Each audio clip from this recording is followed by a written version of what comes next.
మొత్తానికైతే చంపేశారు. పక్కాగా తెలిసిపోతుంది. చెట్టు కొమ్మకు ఉరివేసుకొని చనిపోయేలా ఫ్రీ ప్లాన్ అయితే చేశారు. బట్ అది ఆత్మహత్య కాదు, పక్కాగా హత్యే. అంత దారుణంగా చంపడానికి కారణం అతడేనా? ఎందుకంటే నిత్యం ఆ ఇంట్లో ఏదో ఒక గొడవ, అలా గొడవలు జరిగే ఆ ఇంట్లో ఆ ఇంటి ఇల్లాలు చనిపోయిందంటే అందుకు కారణం ఎవరై ఉంటారు?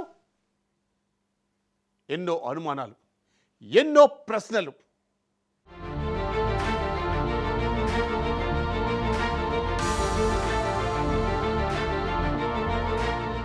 వివాహిత అనుమానాస్పద స్థితిలో మృతి చెందిన ఘటన విజయనగరం జిల్లా గుమ్మలక్ష్మీపురం మండలంలో చోటు చేసుకుంది. ఎల్విన్పేటకి చెందిన జెన్ని రజని భర్త ఉదయ్ కుమార్ ప్రభుత్వ ఉద్యోగి. వీరి కుమారుడు ఉన్నాడు. తరచూ ఇంట్లో గొడవలు జరుగుతున్నట్లు తెలుస్తోంది.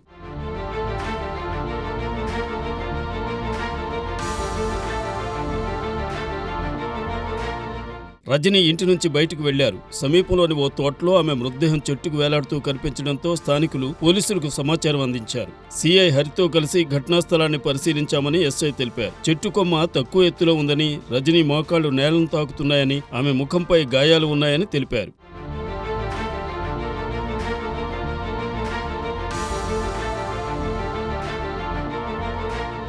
ఘటనా స్థలంలో ఎలుకల మందు, నీటి సీసాలు లభ్యమయ్యాయని, అనుమానాస్పద మృతిగా కేసు నమోదు చేసి దర్యాప్తు చేపట్టామని ఎస్ఐ వివరించారు.